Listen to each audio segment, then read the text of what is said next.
Good evening, everybody, and welcome to Santa Monica KTC's Thursday night Sangha. We have Lama Kathy joining us this evening, so very happy and honored to have you join our Sangha, as always, Lama Kathy. So we will, let's see. So we have a great website, which is santamonicaktc.com. And on that website, you can find out about us as you can join our Sangha if you would like to. There's different members, there's different levels of membership. There's a lot of information about upcoming events and the rest of the information for the month of November is on there. We're going to be meeting next Thursday, and then we're off on the 23rd, back on the 30th. And we have Lama Adam on the 16th, and we have Lama Karma Karma joining us on the 30th. So we hope everyone can make it. If you would like to make a donation to Lama Kathy this evening, you can do so by logging onto our website, santamonicaktc.com, or there's a link in the newsletter that we sent out announcing this evening's teaching. So with that, I'll hand it over to Lama Kathy, and we can all put our microphones on mute. And thank you for turning the wheel of the Dharma. Hey, thanks very much. I really appreciate it. It's great to be with you this evening. You're going to actually, it's very interesting. You're going to be hearing not just a little bit from me, but something from the dogs next door. They're the neighbors' dogs are trying to get close to the Dharma teachings, I think, and I hear them. So you may or may not be able to hear them as well. But it's just another night in the neighborhood here in Ohio. So what we're going to do is we're going to start with the Bodhisattva motivation, thinking that we are paying attention, listening to this teaching, and thinking about it for the benefit of not just ourselves, but all sentient beings. And so taking refuge in the Buddha as our teacher, the Dharma as our path, and the Sangha as our community, we begin tonight continuing our series of teachings with Mingyur Rinpoche's book, The Joyful Wisdom. And so this evening's class is going to be about two topics. It's going to be about the word emptiness that we have all heard so much about, and then a little bit about the stages of our practice to understand the nature of everything. So Mingyur Rinpoche, we are in chapter 5, I think. Let's see, let me double check. Yep, we're in chapter 5 because he's been talking, it's called Breaking Through. He's been talking about, in his teachings so far, he's been talking about the Four Noble Truths of the Buddha. The first noble truth being that suffering is part of life. The second, that suffering has a cause. The third, that suffering has a solution. And the fourth, that there's a path that leads to the end of suffering. So this is the basic theme of the entire book.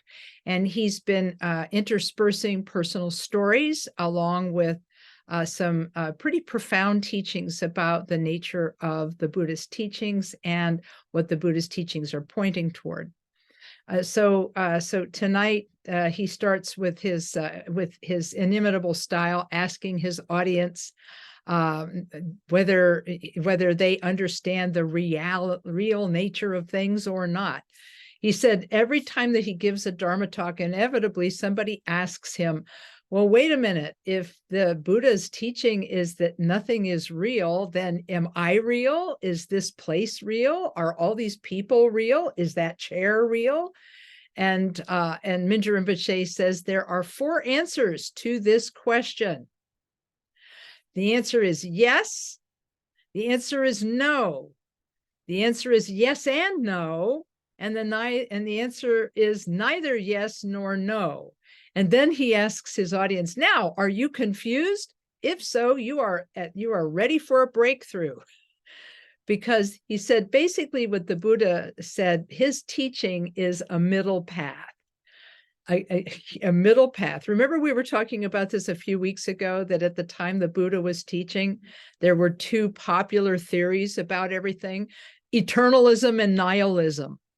That things were all solid, real, permanent, and so on, and that they were caused by the gods. And then the other was that nothing mattered, nothing was real, and everything was chaos. Into this situation, the Buddha brought his teaching, in which he said that things are neither eternal nor nothing. In other words, he chose a middle path by saying all things come from causes. All things come from causes. And so this is how his teaching differed from the eternalists and the nihilists. And so in this way, he taught, and I guess you could say, he says, confusion is a big breakthrough. He said, because if you're confused by this middle path of neither eternalism nor nihilism, he said, you're probably lucky. He said, because a breakthrough is a sign of cutting through attachment to a particular point of view and stepping into the broader dimension of experience. And that's because he said that a lot of the trouble we have in this world is because we cling to concepts and things, people, and so on. If you remember from the teaching on the Four Noble Truths, the second noble truth, the cause of suffering, had to do with our fixations on things as being what we think they are. And so what Mingyur Rinpoche says is that we cannot deny the experiences we have in life. We talk about things as he says, we see, we feel self, we feel other, we feel pleasure, we feel pain, we see solid objects, and so on. We feel the joys and pangs of change. He said it would be absurd to deny these experiences. But when we look at them, we can't point to anything that says, yes, this thing is permanent. This thing is singular. This thing exists independently. So he talked about the Buddhist teachings of interdependence, and impermanence. And we've talked about this before as being the best way to explain the concept of emptiness.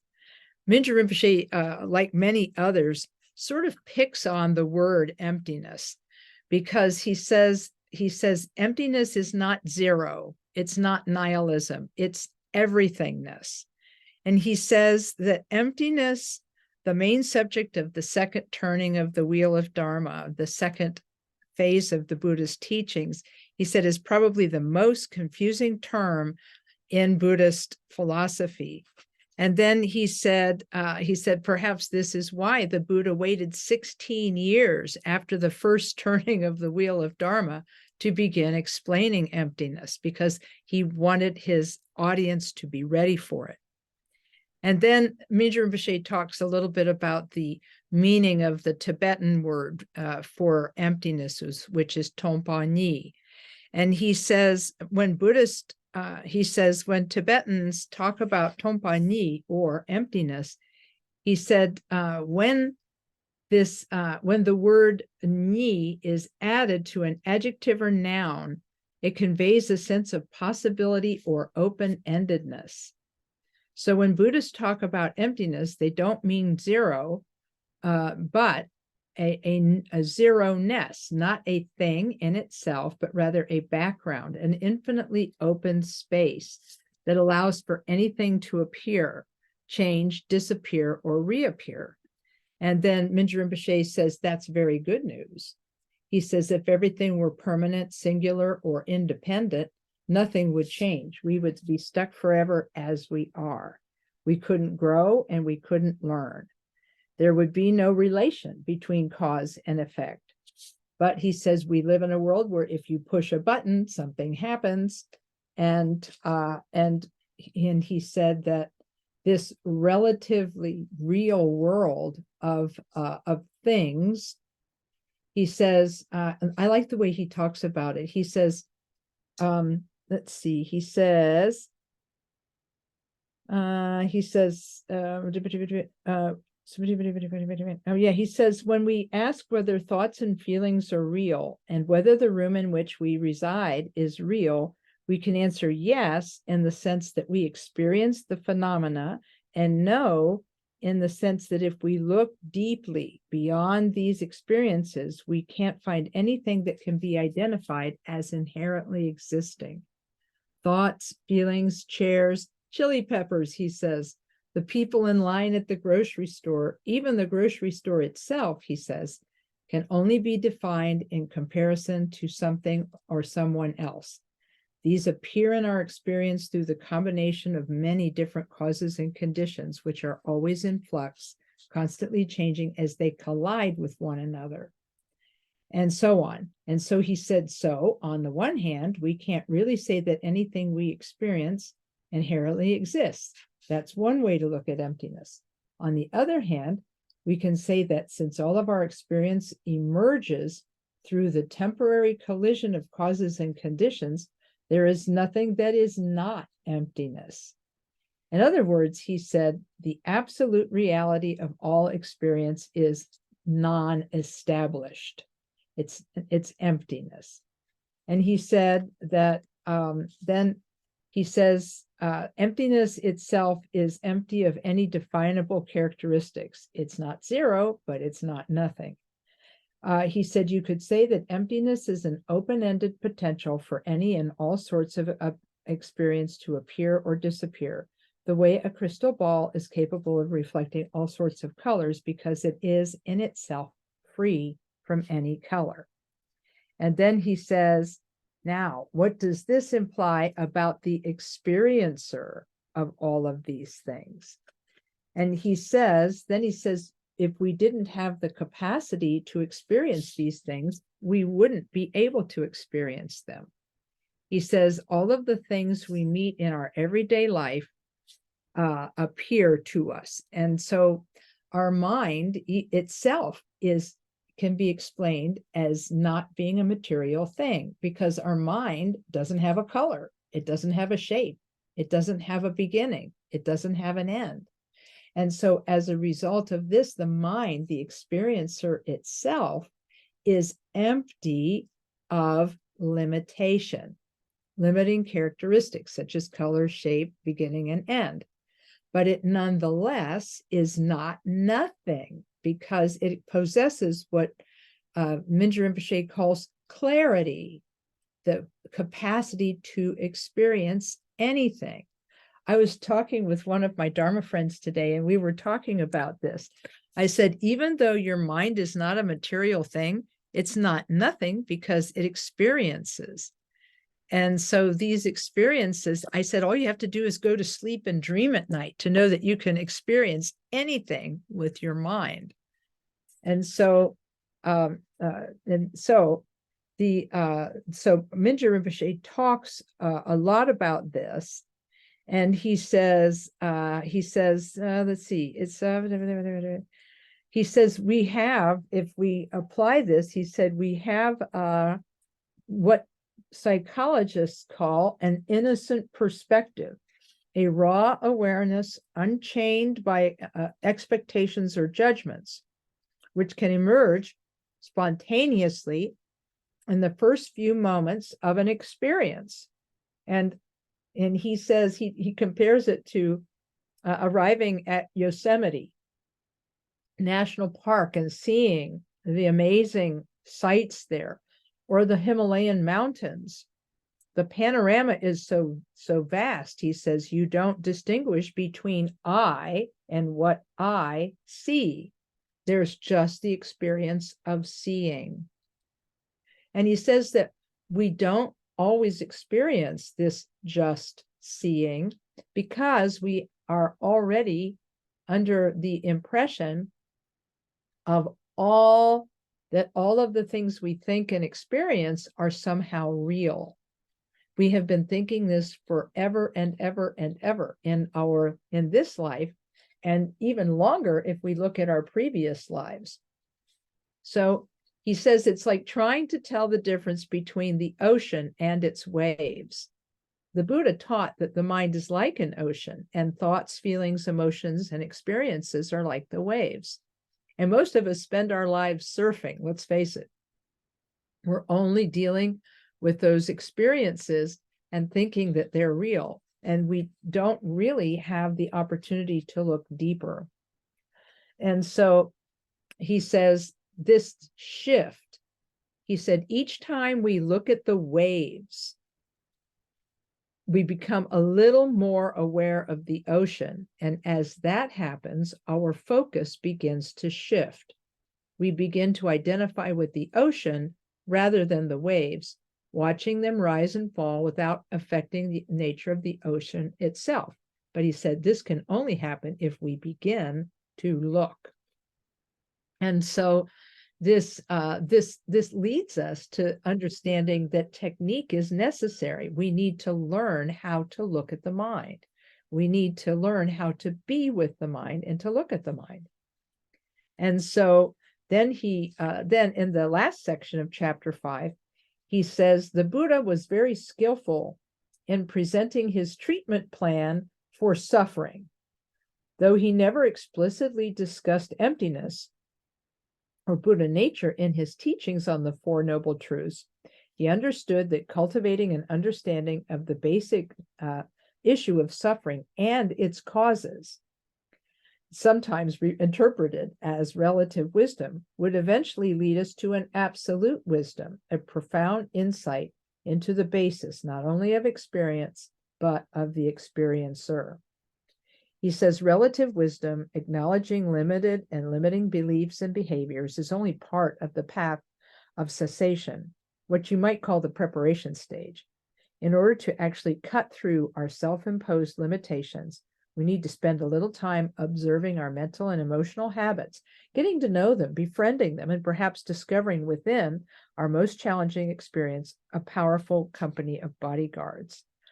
And so he says that now in the coming chapters, he's going to talk about other 3 transformative tools through which we can embrace the challenges and changes in our lives and discover the seeds of courage, wisdom, and joy that lie within us, waiting to blossom.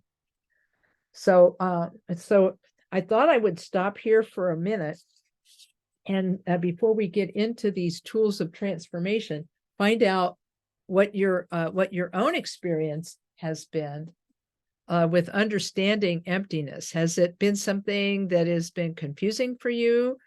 Or is it something that you find that you've been able to understand? Let's see what you guys have to say.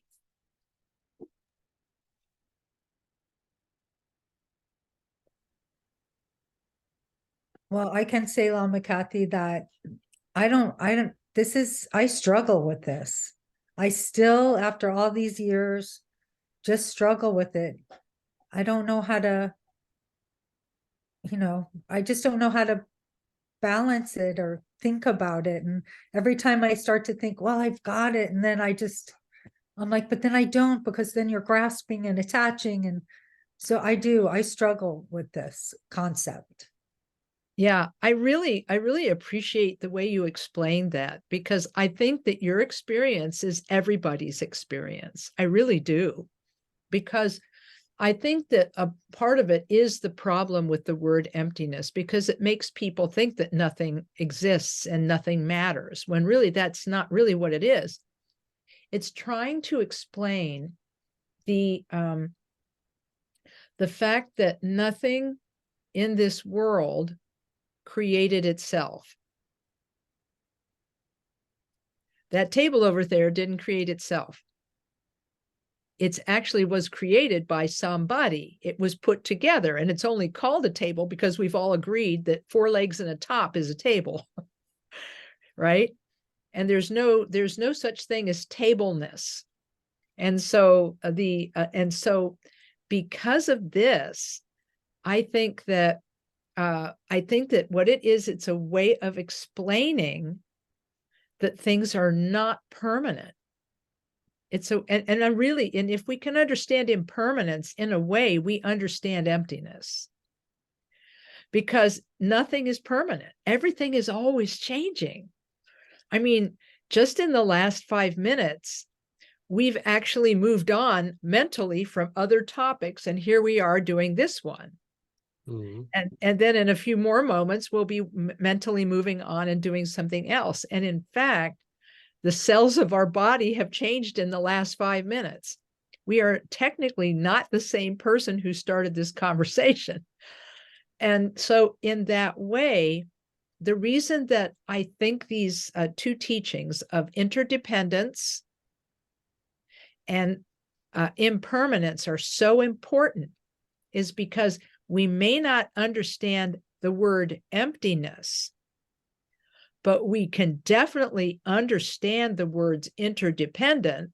Like there's no long without, no short without long, no beginning without end. You see what I'm saying? It's like all of these things relate to each other and they come together because of continuously moving interplay of causes and conditions, right? It's continuously moving.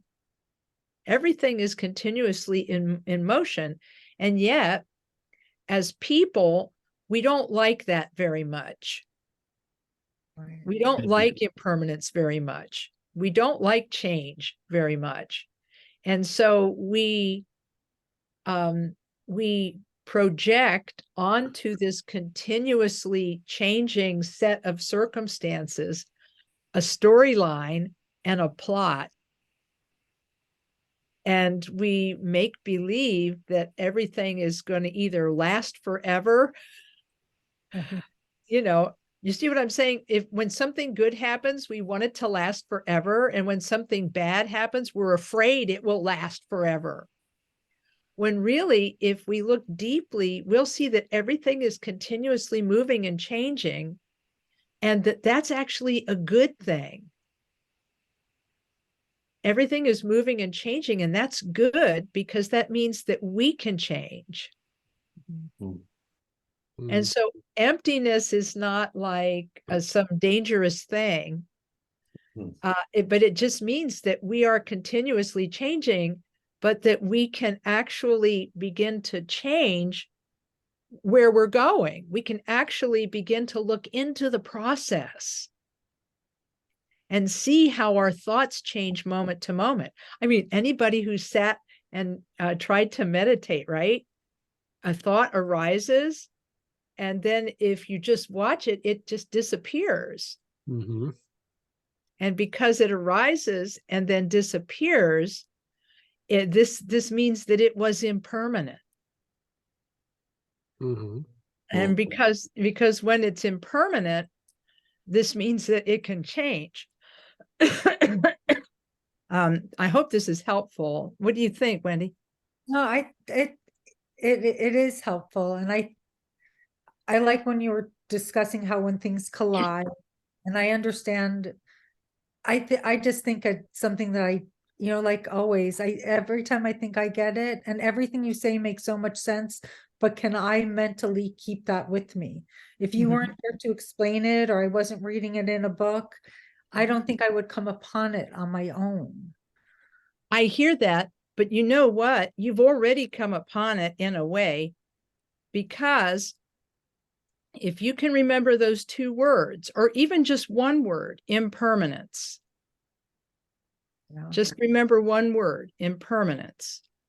And then that will be a key for you to know. I have a friend who likes to use sayings. And one of their sayings is, "This too shall pass." And why do they say that? Because things are always changing. And if we can remind ourselves of that, then we will suffer less, because we're grasping and hoping things will last forever. You see what I'm saying? Yeah. And so I would not worry too much about understanding the word emptiness, because really the word that we need to understand is impermanence.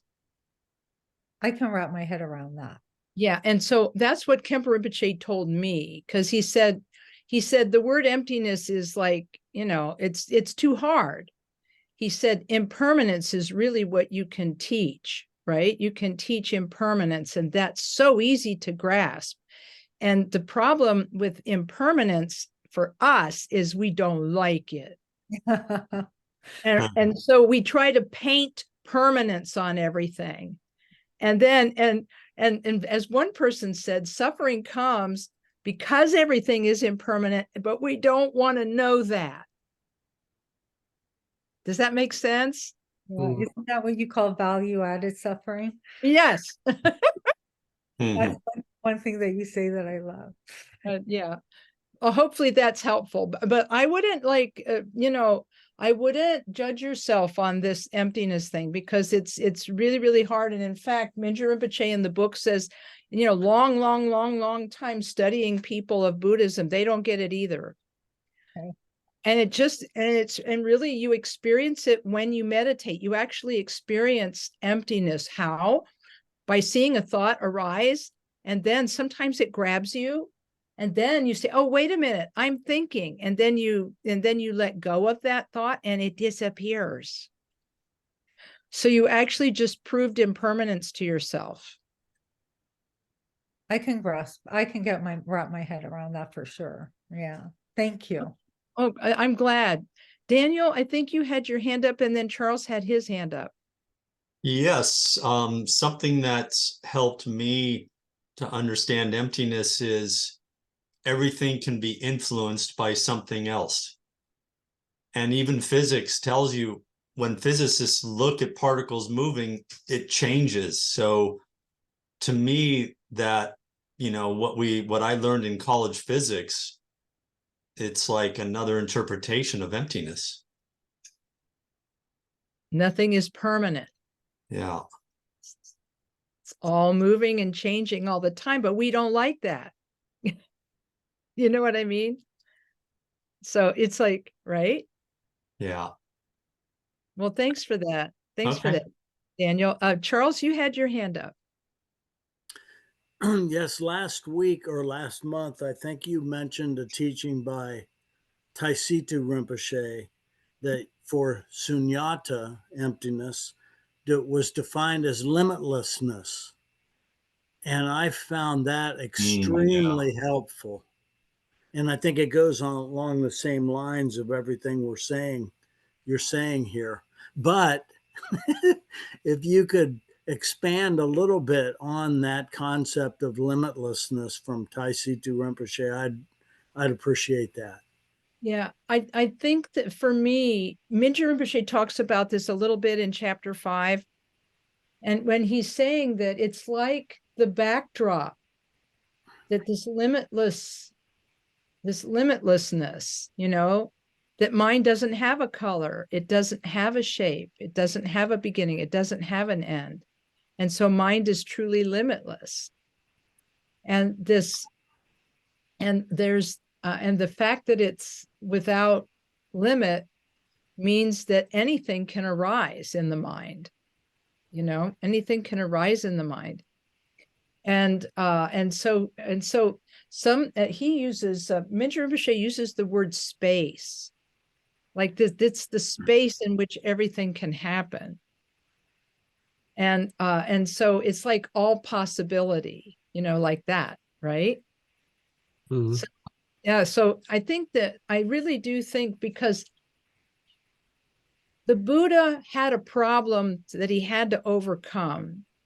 And that was that the Hindu listeners in his audience believed in a soul, an entity that never changed. It was unchanging. And he had to find a way to let them know that their mind was not an established, permanent, solid thing. And so the way he addressed it was this idea of no self, that there is no entity. And how he did that was by using a logical proof that his audience of scholars, or, of people who love to debate, would understand. He said, what you call the unitary self is actually 5 things: form, feeling, mental formation, consciousness, and perception. He said, you put all 5 of those things together and you have a self. but it's made of parts, and anything made of parts can't be unitary. And they all started saying, you're right, it can't be unitary if it's got parts. And so he was able to like use a logical proof for them. But for the rest of us, that doesn't work, right? So for us, we have to really experience it in meditation. When a thought arises, and if it were permanent, it would not stop for anything. It would just keep going. Mm.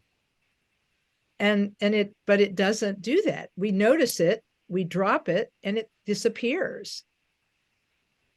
But I'm still not sure I'm addressing what you're asking for. Well, it's a limitless question.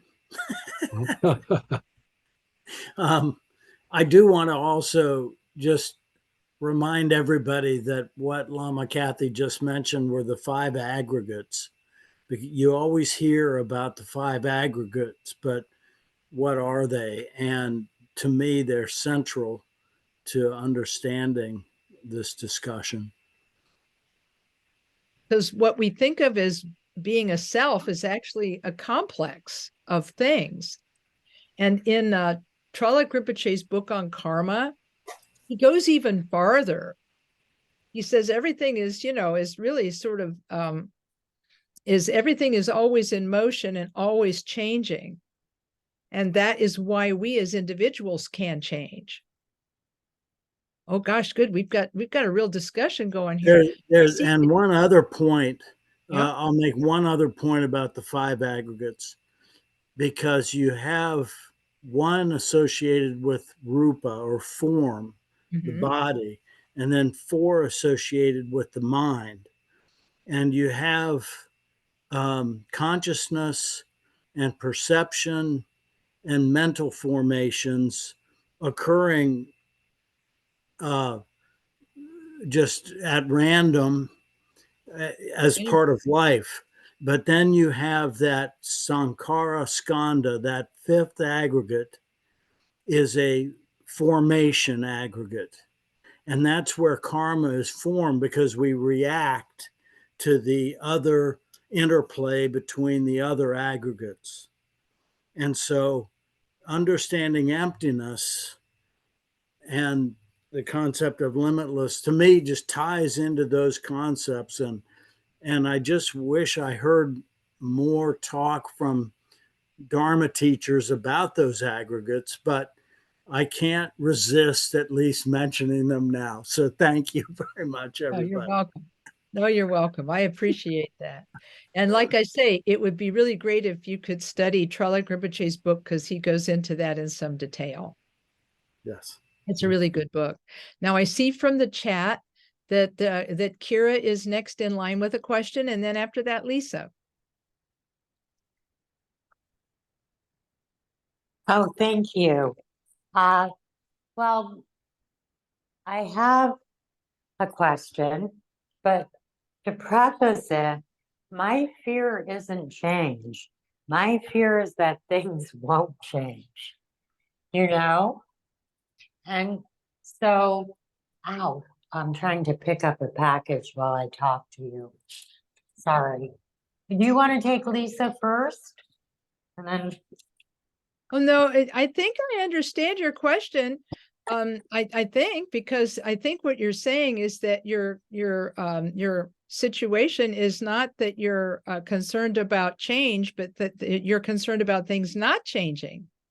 Yeah, I mean, I know there are people who eat the same breakfast every day, and everything the same, and that gives them a sense of false permanence, or at least stability, and so forth and so on.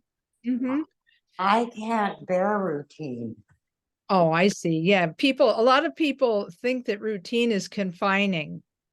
Well, a lot of people think it's stability and structure. I mean, structure. I mean, I like that.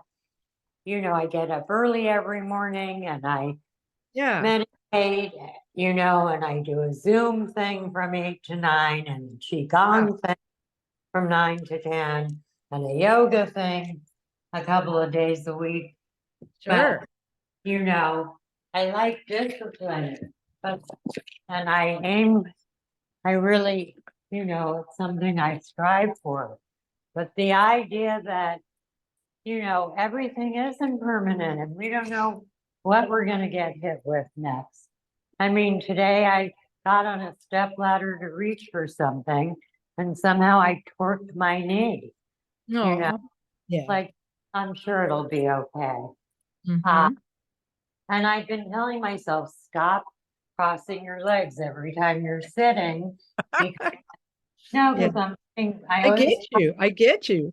my left leg over my right and I'm putting such pressure on my own knee. I mean, no one's hurting my knee but me. I get you. By stepping up on the stem, like 3 feet high step ladder with my Right. right leg and with my right knee Sure. bent. So Sure. you can't say, oh, it was a hungry ghost that got me. But never, unless it's, my own inner perpetrator, but whatever. I Yeah. think what I'm trying to say is I really like emptiness and I have always resisted just sitting. I'm like, but wouldn't saying mantras be more propitious than just sitting and trying to turn my thoughts off? But I hear what you're saying. Well, I that's, really, Mm, yeah, go I'm sorry. ahead. Go ahead. Oh, I am. Yes. Okay. So yeah, I really appreciate you telling me about sort of the journey that you've been on with this, because that's really what it's like for all of us. We're all trying to absorb these concepts and find ways to use these concepts that are good for us, ways to use them to our own benefit. And I think that's lovely that you're doing that. And you're right, not quiet sitting meditation is not for everybody, because when they sit down, some people, when they sit down, it's just yak, yak, yak, yak. And so for that person, mantra is a better meditation. I remember one of my teachers said that mantra is a sacred sound, and repeating that is like a really good way to do quiet sitting meditation for people whose minds are busy. So I think you're onto something. So No, actually, I go out of my way to sit, particularly every night at okay. 9 and 11 p.m. if I can. Oh, And I bless your heart. actually get up at 2:30 and sit at 3. I'm forcing myself to sit Well, because I appreciate that. sitting is really a defense to keep my neurotic, busy mind going. I get you. I get So, you. but yes, I appreciate, and I have found it at times painful, but I read the Sharmapa's book, The 7 Points of Mind Training. Mm-hmm. One of the tools he gives is just counting. Mm-hmm. Every time you get a thought, go back to 1. But I do it a little differently. I do 1, 2, 3, then 3, 2, Kira, 1. What? can you hear me? I think Lisa is waiting as well to ask a question, if you don't mind. Can Oh, we do this? almost finished. So I won't tell you my whole technique, but yeah, I just have one more thing to say and pose. And that is like when I get to that place of emptiness and that feeling of open space, my deal is I just have found mundane life more and more insufferable. And, on the flip side, like I really feel like I can't deal with it and I have to deal with it. So what do I do? Oh, I get you. Yeah, this is where the bodhisattva motivation can really be helpful, because if it's just about us, well, sure, we can give up on something. We can give up on ourselves. We can give up on things. But if we can really put in our heart that everything we're going through and everything we're doing is for the benefit of suffering beings, like, I'm getting older myself, and may the sufferings of my mind and so forth may it help all people to be healed from these things. And so slowly, if you can hold on to this thought, which is, may everything may my suffering contain the suffering of all beings, and may none of us suffer like this ever again. And just keep making those kinds of positive aspirations, because that's the only way that I can think of to help the mundane things that are happening in life have some kind of meaning, is by using the Bodhisattva motivation. That was what my teacher told me. So I don't know if that'll be helpful, but you can try it. That is helpful. But I also mean, for me personally, being in the world, like just having to go out and do marketing and shopping. Oh, sure. I can't wait to get home and be alone again. Like I'm becoming a hermit. Like it gets dark, I'm like, okay, I don't know. I should go do some errands, but I'm not going to. So if that's avoidant, which is a little bit of my concern, how do I address it? Oh, I think the other thing is, when I go into a group of people, I always think to myself, well, if whoever sees me, may they see the Buddha, may they see something good, may seeing me be a cause for them to be happy today. And that in this particular way, then some of those drudgery tasks that you have to do where you interact with other people, maybe that will help that. I actually enjoy interacting with other people, Good. and when people approach me or ask a question. See, you're already doing it. That I don't have a problem with. It's the driving and the, searching for things in your handbag and trying to keep your papers in order and all that kind of drudgery. Yeah. And continuously saying, may no being have to go through these kinds of things. And hopefully that these kinds of positive aspirations for others will help your heart a little bit. Thank you. Oh, you're welcome. Do that. Let's find out what Lisa was curious about. Thank you, Lisa. Thank you, Kathy. Sorry, I'm not. It wasn't that important. I mean, my comment wasn't. What was I going to say? Oh yeah, the emptiness. So the word. So they use the word emptiness to mean like you're nothing, or an item or anything out there is nothing without everything else. Is that kind of? I think for me, it's the word emptiness means things are empty of permanence. Oh, okay. Yeah. They're empty of permanence. Got it. Okay. They're empty of independent existence without other things, again. Right. It's just empty of permanence. That's kind of how I go about it. That's Okay, I hope that helps, because that also came to me from Khenpo Rinpoche. It's like, because that gives the word some relevance. Right. Lama Kathy, may I ask you a very quick question? Yes.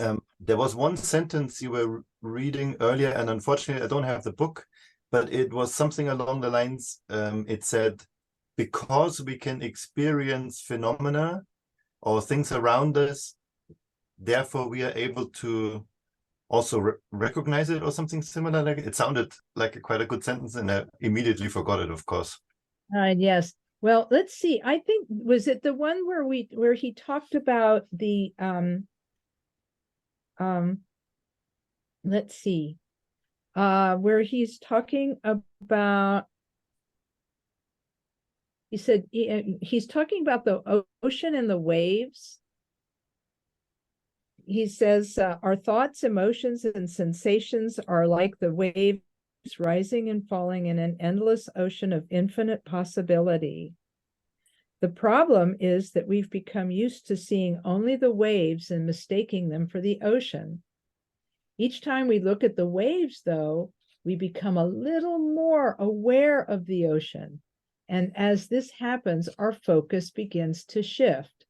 We begin to identify with the ocean rather than the waves, watching them rise and fall without affecting the nature of the ocean itself. But this can happen only when we begin to look.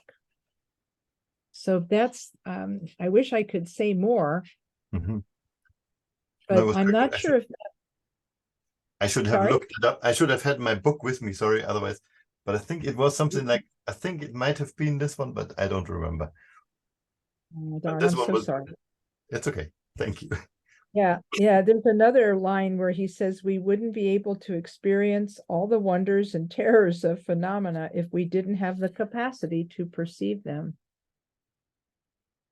So That was it, I think. Yeah. and you'll find that if you have the paper book, it'll be on 117. Okay. Page Thank you. 117 on the bottom. Yeah. Okay. All right. I mean, he says as thoughts, feelings, and sensations emerge, we become aware of them. The experience and the experiencer are one and the same. Now, I didn't read that, but I thought that was really interesting. So I liked it that he said it isn't, this idea of fundamental awareness, being boundless or limitless, and he said, but it's not a zombie-like emptiness. Clarity, or what we might call a fundamental awareness that allows us to recognize and distinguish among phenomena, is also a basic characteristic of Buddha nature, inseparable from emptiness. So I thought that's kind of interesting too. But then he leads us into chapter 6, which is actually in the second part of the book, which is about experience. And he talks then about 3 tools of transformation. And he says there are 2 parts to Buddhist practice. One is understanding the Four Noble Truths. He calls this relative wisdom, recognizing the way things are through analyzing experience. But relative wisdom on its own is only the beginning of the path. It needs to be applied in order to make it part of one's life. Application, also known as method, is the other wing of the bird, the means, the process through which relative wisdom is transformed into the actual experience of freedom that's beyond a subject or object.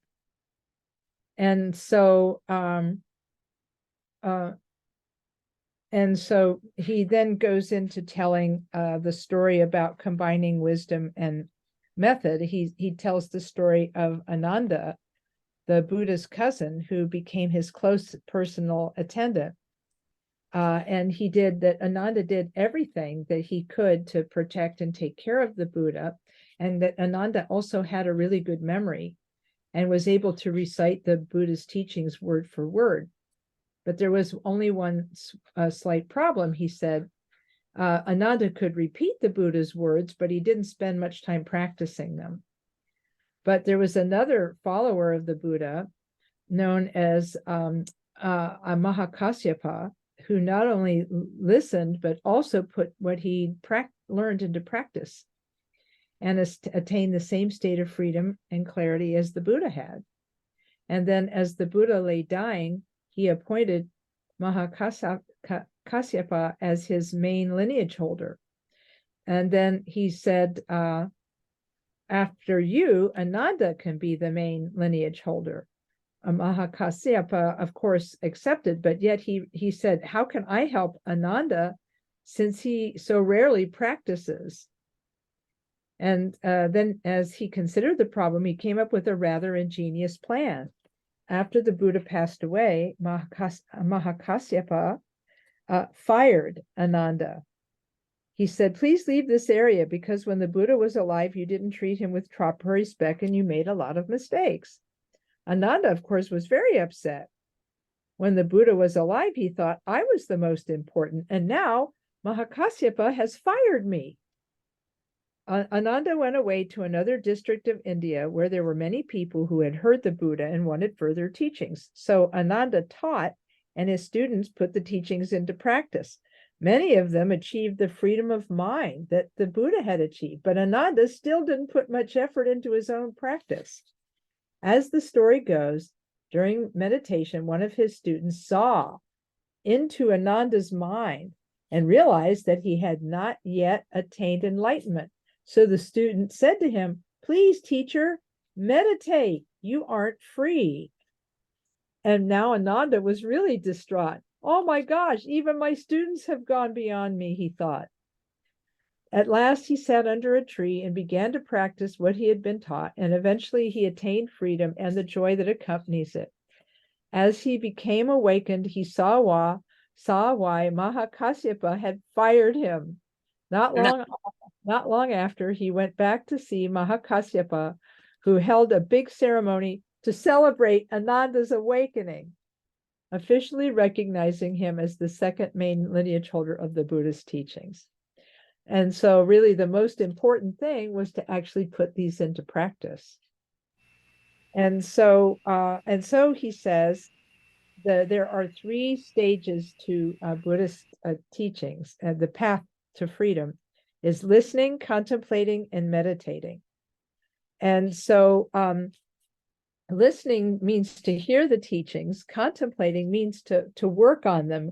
He says contemplation may sound mysterious, but essentially it involves thinking deeply about the lessons you've learned and questioning whether or not what you've seen, read, or heard is a valid means of understanding and responding to life's events.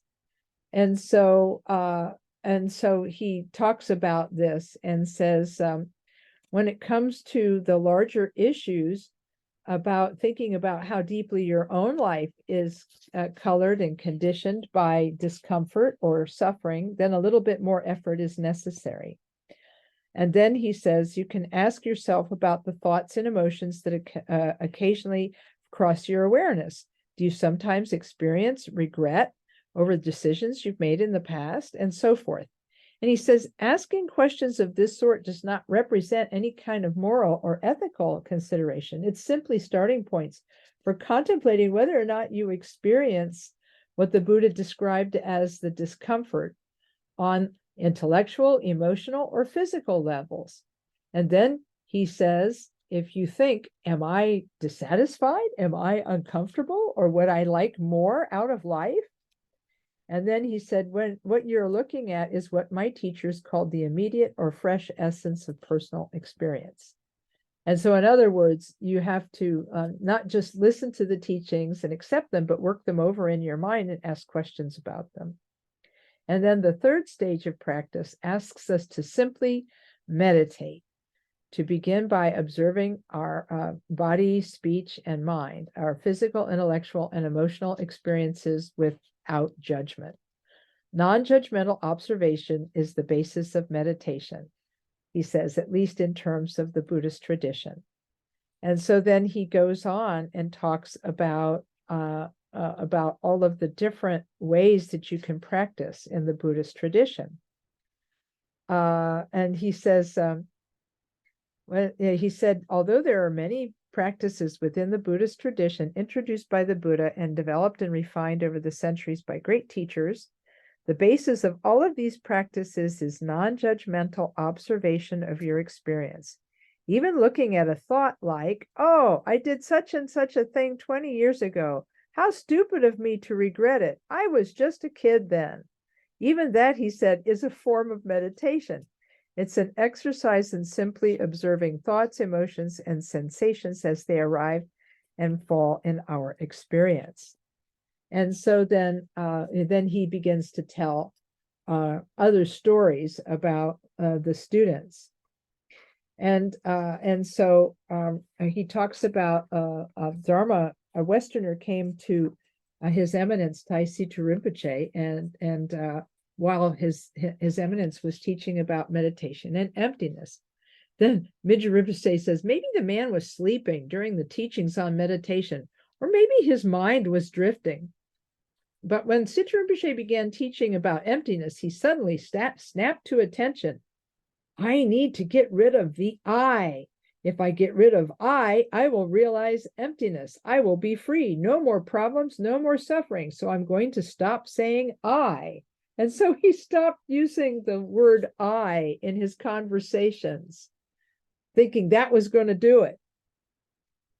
when he told Situ Rinpoche about his solution, Taisik Rinpoche told him there was no benefit in his approach. I wasn't the problem. To recognize emptiness, he said, you have to look at the roots of I, ignorance, desire, and so on. But the man didn't listen. He really believed that his shortcut would work much faster and more effectively than any of the old methods that the Buddha taught. So he just stopped saying I. Instead of saying, I'm going to bed, he would just say, going to bed. If he was going to the nearby town, he'd say, I'm going to the nearby town. After a year of this, he went crazy. He didn't experience emptiness. He didn't cut through the root causes of suffering. He just pretended he didn't exist. I don't know what happened to him, Mingyur Rinpoche writes, after he left the monastery, but it was clear that his shortcut didn't work very well. In fact, it reflects a common misunderstanding about Buddhist teaching that in order to find freedom, we have to get rid of what is called the ego. And so then he tells a little story about Freud and the whole idea of the concept of I. But then he says, in terms of Buddhist philosophy, he said there's nothing inherently wrong associated with having an experience of our sense of self. This ego is simply a set of functions developed to assist us in navigating the domain of relative reality. He said we may as well condemn ourselves for having a hand or a foot. He said, but the difficulties arise when we become attached to the ego as the only means through which we relate to our experience. And then he said, we may try to get rid of the self, but he said we can't really do that. And so it's easier just to see through it, to see through the self by seeing the ways that he said a third alternative is simply to look at the various thoughts, emotions, and expressions of the infinite potential of mind itself. In other words, to use the mind to look at the mind and see what the mind really is. And he said to use the Tibetan word gom to become familiar with the mind. So rather than trying to get rid of the self, which is impossible, instead we are taught to meditate and see through the illusion of self and see that it is not what we think it is. And I think what we'll do is we'll start here next time. For those of you who are following along in the book, we'll be on page 130 when we start next time. And I think this is going to be really kind of interesting, because then he talks about what the mind is doing and then about how we first tame the mind through meditation. And so we'll talk about that the next time. So hopefully yes, Charles, you have your hand up. Lama Kathy, do you mind if I share one last anecdote about Ananda? Oh, sure. Go ahead. Since we heard the story, I mean, we do owe so much to Ananda, because as the Buddha's attendant, and he had the memory to record every word of the Buddha, we owe him. But he did realize, it said, that he hadn't attained enlightenment. And so he went to accomplish that wholeheartedly. And yet he was unable to do it. And finally he gave up. He said he couldn't do it. And as he gave up, he went to lie down. And as he was halfway between lying down and sitting in his upright position, he attained enlightenment. And it's said that he was the only, or one of very few, who gained enlightenment out of one of the four postures: sitting, walking, standing, or lying. He was actually halfway between. And then, now I don't know if the next part of this is true or not, but to announce his enlightenment the next day, he flew into the assembly, and everyone applauded his great achievement. So it's a happy ending for Ananda. I understand. I understand. Well, thank heaven for that happy ending. Oh gosh, thank you. Thank you. Oh gosh. Okay. Well, hey, it's been great talking with you this evening, and I know we're out of time now. But I really, really appreciate having had the opportunity to share Mingyur Rinpoche's teachings with you this evening, and I look forward to next time. And in the meantime, please continue your practice of meditation, looking into the mind, and then we will talk to you the next time. I'll recite a short dedication of merit. Through this merit, may all achieve the omniscience of Buddhahood. May it defeat our common enemy, wrongdoing, from the stormy waves of birth, old age, sickness, and death.